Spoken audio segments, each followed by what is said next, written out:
Maraming mga kilalang tao ang kamakailan lamang naglakad patungo sa altar at nagsumpaan sa kanilang mga kasosyo. Para sa bawat magkasintahan, ang desisyon na magsabi ng "Aaido" ay may malalim na kahulugan, sumisimbolo sa malalim na ugnayan na kanilang pinangalagaan sa paglipas ng panahon. Ang kanilang mga seremonya ng kasal ay puno ng pag-ibig at kaligayahan habang sila ay nakatayo sa harap ng mga mahal sa buhay, handang simulan ang bagong kabanata ng kanilang buhay na magkasama.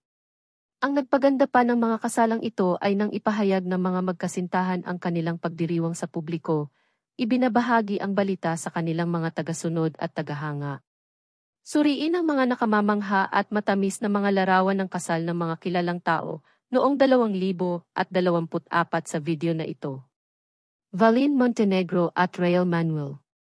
Si Kapuso star Valeen Montenegro ay sinalubong ang 2024 ng may pagmamahal sa pamamagitan ng pagpapakasal kay Real Manuel sa isang maganda at simple na seremonya ng kasal.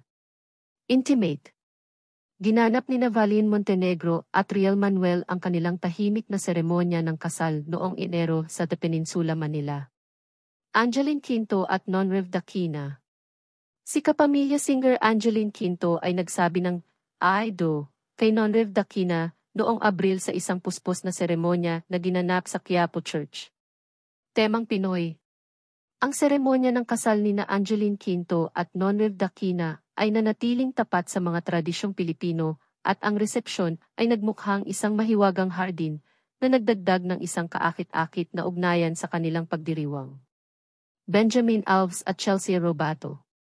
Pagkatapos ng 10 taon ng pagiging magkasintahan, ang kilalang magkasintahan na sina Benjamin Alves at Chelsea Robato ay tinapos ang kanilang pagmamahalan sa kasal sa isang puspos na seremonya na ginanap sa Santuario de San Antonio Parish sa Makati City noong Enero 28.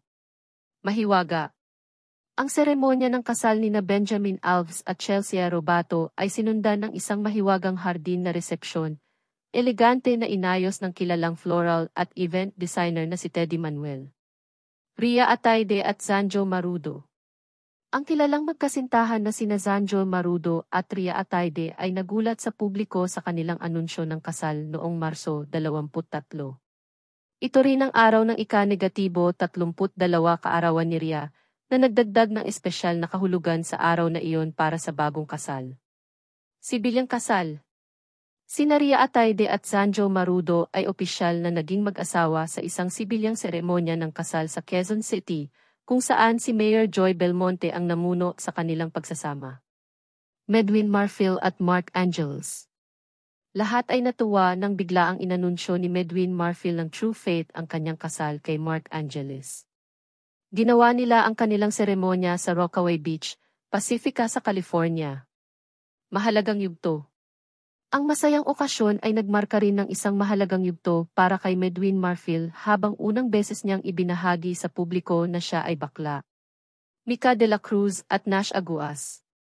Simula bilang mga batang magkaibigan sa palabas na Going Bulilit, ang kilalang magkasintahan na sina Mica de la Cruz at Nash Aguas ay sa wakas nagsumpaan noong Mayo 18, nagmarka ng isang magandang pagtatapos ng kanilang relasyon. Tagaytay. Napapalibutan ng kanilang mga kaibigan at pamilya, ipinagdiwang ni Mica de la Cruz at Nash Aguas ang kanilang kasal sa Adriano's Events Place sa Tagaytay. Carlo Aquino at Charlie Dizon. Ang kilalang magkasintahan na sina Carlo Aquino at Charlie Dizon ay masayang nagsumpaan noong Hunyo 9 sa Silang, Cavite. Ang seremonya ay puno ng emosyon, lalo na nang makita ng groom ang kanyang magandang bride na naglalakad patungo sa altar. Hardin. Ang kasal ni Carlo Aquino at Charlie Dizon ay may temang indoor garden, pinalamusyan ng mga floral arrangements sa paboritong pastel na kulay ng bride at isang mirrored walkway. Ibinahagi rin nila ang kanilang mga magagandang prenuptial photos na kuha sa malaparaisong mga bundok ng Benguet. Vic Cortez at Kong Velasquez. Matapos magbigay ng teaser sa mga tagahanga gamit ang kanilang prenup photos at gawin ang tradisyonal na pamamanhikan, ang matagal ng magkasintahan na sina Kong Velasquez, na kilala rin bilang Kong T, at Vic Cortez ay opisyal nang nagpakasal noong Hunyo 17. Marangya. Ipinagdiwang ng mga tagahanga ng ibinahagi ni Kung T. at Vic Cortez ang kanilang mga larawan ng kasal sa social media na naglikha ng isang di malilimutang sandali para sa kanilang mga tagasunod. Namangha rin ang mga netizens sa kanilang marangyang resepsyon pagkatapos ng seremonya.